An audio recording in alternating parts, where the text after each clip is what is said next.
একদিনে যদি ট্রেন ভ্রমণ সহ আপনি আরও 2-3টি জায়গা ভ্রমণ করতে চাচ্ছেন, তাহলে এই ভিডিও আপনার জন্য। কিভাবে আপনারা একদিনে অল্প খরচে নওগাঁর ডানা পার্ক, শখের পল্লী এবং দুবলাইখাটি রাজবাড়ি ঘুরে আসতে পারবেন, সম্পূর্ণ ভ্রমণ গাইডলাইন এই ভিডিওতে দেওয়া রয়েছে। তাই ভিডিওটি শুরু থেকে শেষ অবধি দেখার অনুরোধ রইল।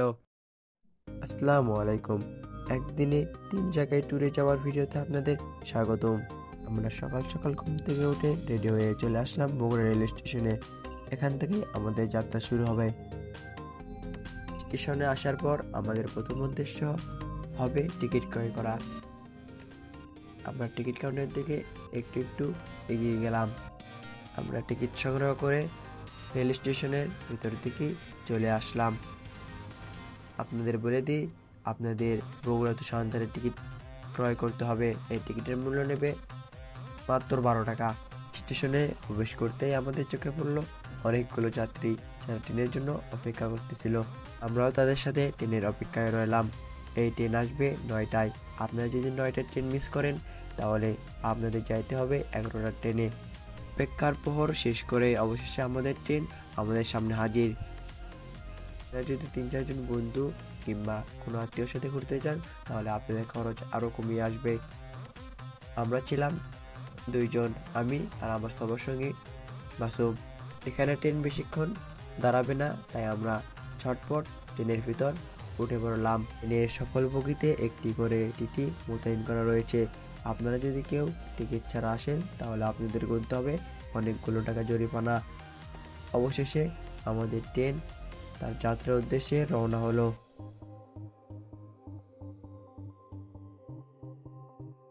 আমরা ট্রেন মামার সাথে বগুড়া শহর ত্যাগ করে ছুটে চললাম সান্তাহারের দিকে।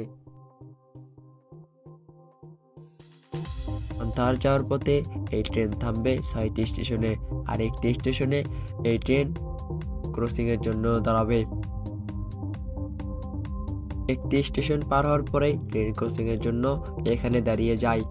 একটু পরেই এখান দিয়ে আরেকটি ট্রেন ক্রস হয়ে যাবে।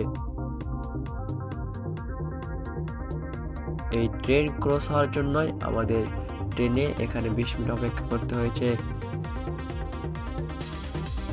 ট্রেন প্রাকৃতিক পরিবেশের মধ্য দিয়ে তার গন্তব্যের দিকে ছুটে চলছিল। আমরাও সেই ট্রেনে বসে এই প্রাকৃতিক পরিবেশ উপভোগ করছিলাম।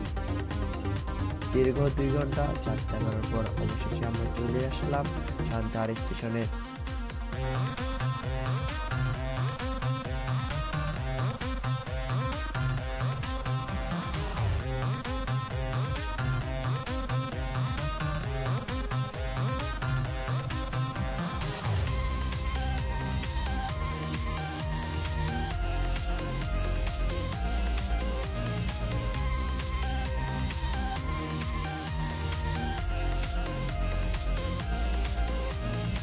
ট্রেনটি একটু স্লো করায় আমরা ট্রেনটি থামার অপেক্ষা না করে ট্রেন থেকে নেমে পড়লাম।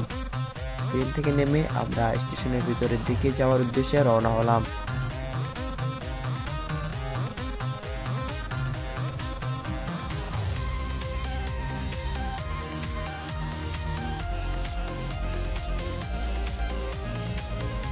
স্টেশনের এই পাশেরই সিএনজি স্টেশন বা অটো স্টেশন থেকে আপনারা পেয়ে যাবেন ডানা পার্ক, শখের পল্লী এবং দুবলাইখাটি রাজবাড়ি যাওয়ার জন্য গাড়ি।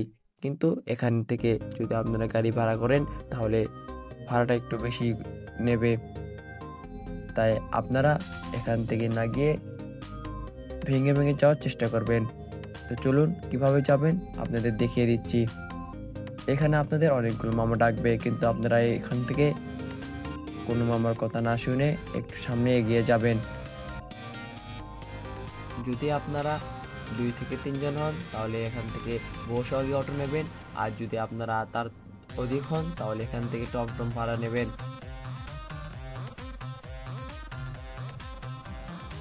আমরা একটু সামনে এগিয়ে গিয়ে একটি অটোওয়ালা মামার সাথে কথা ভাগাভাগি করে নিয়ে ডানা পার্কের উদ্দেশ্যে রওনা হলাম। আমাদের ভাড়া পড়েছিল জনপ্রতি 20 টাকা।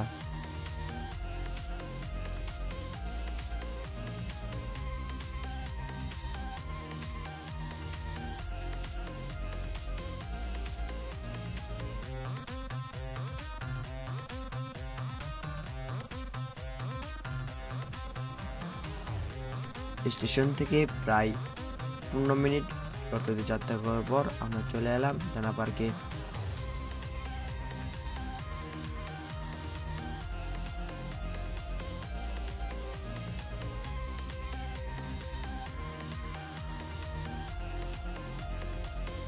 আমরা ডানা পার্কে একটু ঘোরাঘুরি করে আবার রওনা হয়ে গেলাম শখেরপল্লীর উদ্দেশ্যে। পার্ক থেকে শখেরপল্লীর দূরত্ব হবে প্রায় 2 থেকে 2.5 কিলোমিটার। তাই আমরা ওখান থেকে একটি অটো ভাড়া নিয়ে শখেরপল্লীর উদ্দেশ্যে রওনা হলাম। এই অটো ভাড়া নিয়েছিল আমাদের থেকে 50 টাকা। আর আপনারা যদি ডানা পার্কের সম্পূর্ণ ভিডিও দেখতে চান, সেই ভিডিও আমাদের ইউটিউব চ্যানেলে দেওয়া রয়েছে।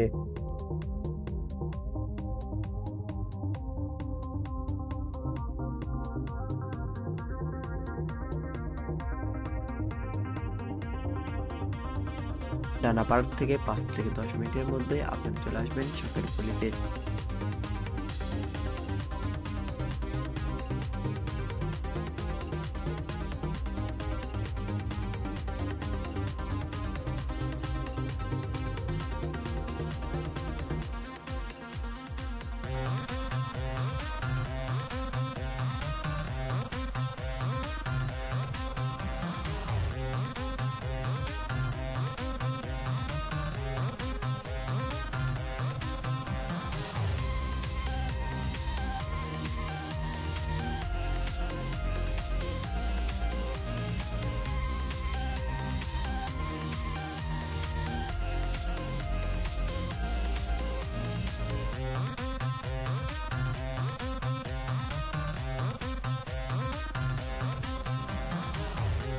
তো অবশেষে আমরা চলে আসলাম শখেরপল্লীতে।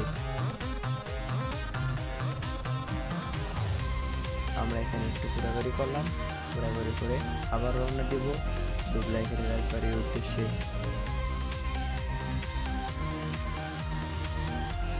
শখেরপল্লীতে ঘোরা শেষ করে আমরা রওনা হয়ে গেলাম দুবলাইখালী রাজবাড়িতে। তো এখান থেকে দুবলাইখালী রাজবাড়ির দূরত্ব প্রায় 10 থেকে 15 কিলোমিটার। আমাদের নওগাঁর সেই মেন শহরে ঢুকতে হবে, যেহেতু যাইতে লাগবে 1 ঘন্টা, তাই আমরা ভিডিওটি একটু শর্ট করলাম। আমরা এখন যাচ্ছি তাদের বাজারে, ওখান থেকে আরেকটু করে আমরা যাব দুবলাইখালী রাজবাড়িতে।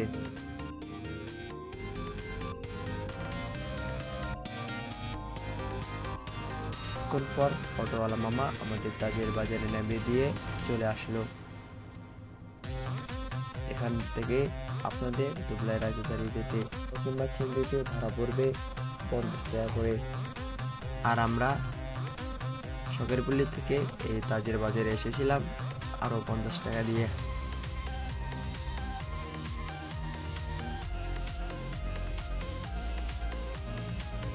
অটোওয়ালা মামা আমাদের নওগাঁ বাজারের মধ্যে দিয়ে নিয়ে যাচ্ছিল। এখানে একটু লোকের সমাগম বেশি থাকায় আমাদের অটো করে যেতে সময় বেশি লাগলো।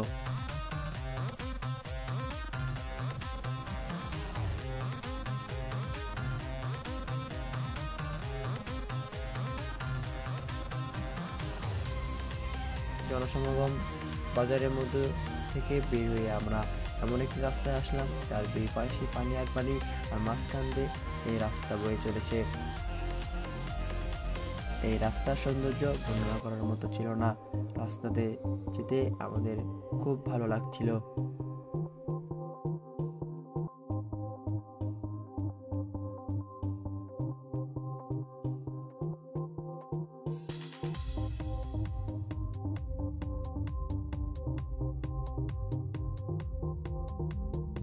মাসুম একটু ক্লান্ত হওয়ায় মাসুম অটোতেই ঘুমিয়ে গিয়েছে। যে সুন্দর বাতাস দিচ্ছিল তাই মাসুম এখানেই ঘুমিয়ে গিয়েছিল। অবশেষে আমরা চলে আসলাম সেই দুবলাইখালী রাজবাড়িতে। যদি আপনারা এই রাজবাড়ি এবং শখেরপল্লীর ফুল ভিডিও দেখতে চান, তাহলে আমাদের চ্যানেলটি ভিজিট করতে হবে। ওইখানে এইগুলোর ফুল ভিডিও দেওয়া রয়েছে।